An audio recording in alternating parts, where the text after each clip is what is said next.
How many of you could do anything she did if you really focused yourself and disciplined yourself? There wasn't some special skill there. The skill was the right mindset and psychology and emotion. So let's address that right now. Because one of the biggest changes in my life economically was when I got a chance to meet Jim Rohn, this personal development speaker that I know some of you have heard. He's a beautiful man. He used to do this 3.5-hour seminar. I went to work for him, and I probably attended 65, 70 of them. I took notes in every single one. I remember I'd be sitting, my clients would be around me and go, "You're taking that many notes? Haven't you been here before?" "Yeah, this is my 50th one." Because I understood that repetition is the mother of mastery. That sometimes you know something intellectually, but you're not doing it. Instead of beating yourself up, you need the repetition until it gets in your body and it takes over. And I'll tell you, one of the great times, though, was when I went to him and I said, I don't understand this. I'm working around the clock. I'm working 20-hour days. I'm sleeping 3-4 hours a night, and I'm broke. It's not working. He said, "Tony, you're in a building phase." I said, "Well, I've been building for a long time." He goes, "It seems like a long time to you, but it's not a long time for what it takes to succeed." And then I said to him, "I'm afraid I'm going to be like my dads. I mean, they were such good men, and we had no money for food." And at the time, I remember him saying, I said, "Can you explain to me what they're doing wrong?" I said, "They're good men." And he said, "Tony, if they didn't do anything wrong," he said, "you need to understand this." And I was sharing this the other day with some of the people on the Zoom call, but I told them I want to repeat it because you all need to get this. It's just such a fundamental understanding. It changed my whole life. It's basic, but it's life-changing when you own it, not intellectually understand it, but get in your body. And that thought was, he said, "Tony, we're all equal as souls, but we're not equal in the marketplace." And by the way, this lesson is why you hear so many kids talking about socialism. I went to the USSR. The Soviet Union was still the Soviet Union. I was invited there. I spent 2 weeks traveling the country, and it made me a capitalist. Because I saw these people standing in line, begging to get a little half a loaf of bread and some milk, and it was taking all day standing in line to do it. This was the equality that was promised. Meanwhile, we were on a train, they were serving caviar to the members on the train there. There's no equal in communism. There's those with power and those without. And I came back and I was on fire. And I remember him saying this, and I know why kids today think, "Oh, communism sounds great. It sounds like free stuff." Or think we can just print money still. There's a limit to that, and most of you understand. And all of a sudden, people won't buy your paper anymore because it's not worth much.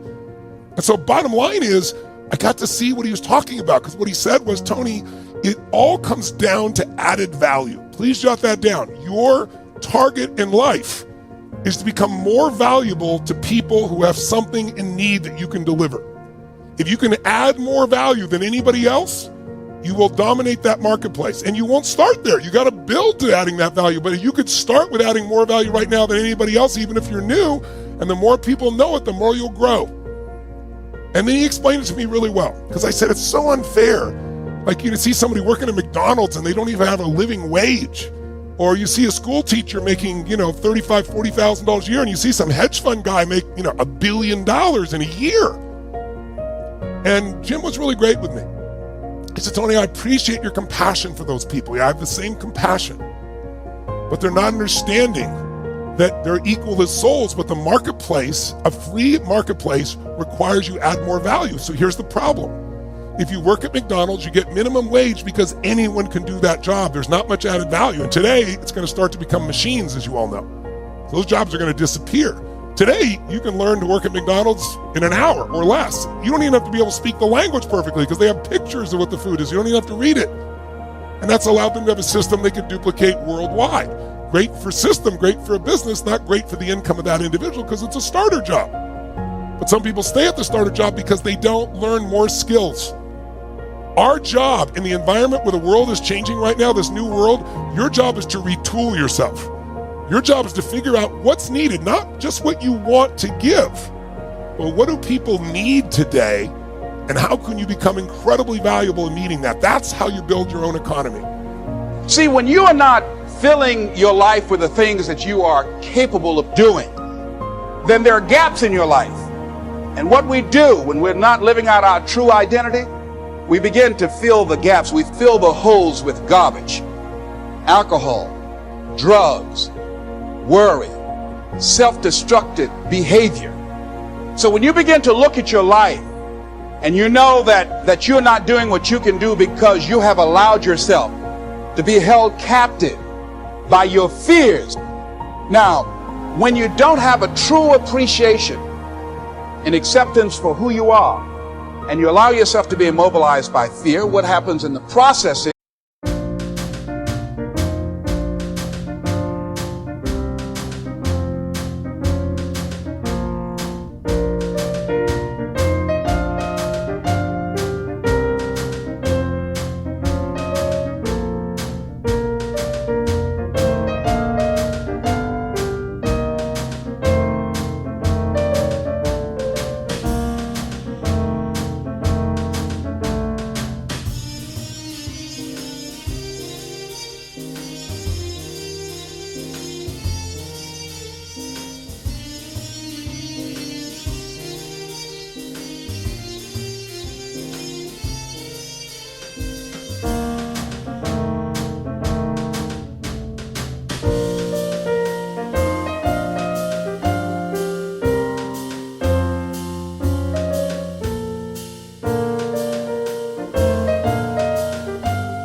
that you begin to abuse yourself.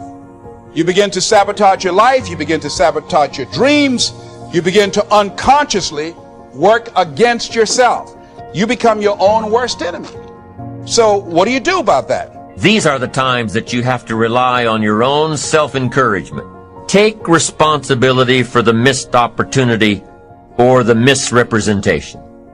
Learn from the fact that even though your client wanted it one way and you presented it the right way, it didn't work. Be prepared for the letdowns that happen every so often. Know that this lost opportunity just sets you up better for the next one. Realize that you can make the necessary alterations next time. Make the changes that will make the difference. Study your mistakes and learn from them. Don't dwell on the mistakes. Acknowledge them. Learn from them. Encourage yourself that you're smarter than your bank account leads you to believe. And as you crawl up and out of that dismal and wretched place, as you rise above what you were, and as you take the form of who you are supposed to be, you will see that in the very act of standing up, in the very act of fighting on, you will become and you will remain unbroken. You will grow through what you go through. The question is, are you willing to go through it?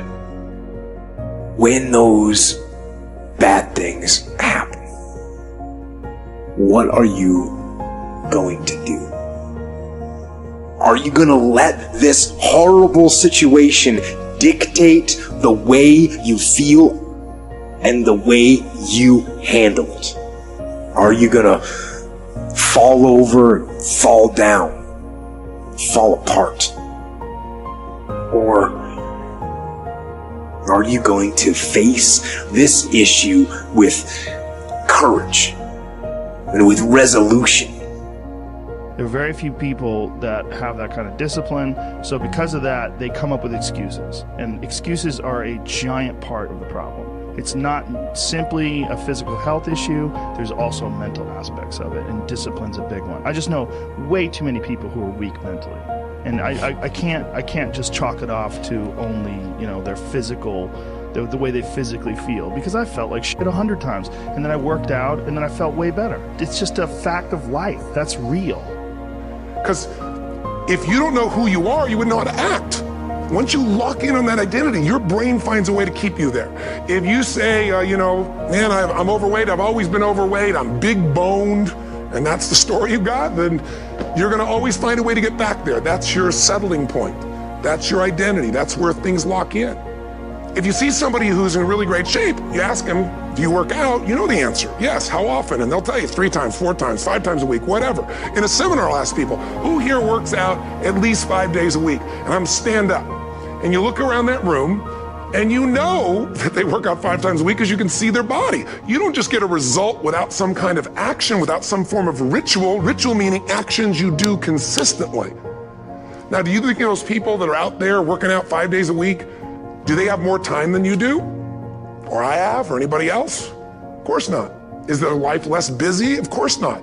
It's just a must for them. They must work out that way, and they've made that turn in their life changed. So I'm not saying you have to work out 5 days a week. I'm just saying whatever you really want, wants don't get met consistently. Standards do. Whatever you identify, this is who I am. And so, well, you begin to realize that your dream and your gifts have so much meaning and so much value for you till your hunger for them will give you a special drive. As you work on yourself, as you begin to acknowledge your true identity, the true power that you have, the true capacity you have to bring about change, the miracle working power that you have within yourself to do the things that you want to do. You only live once, so do what you feel passionate about.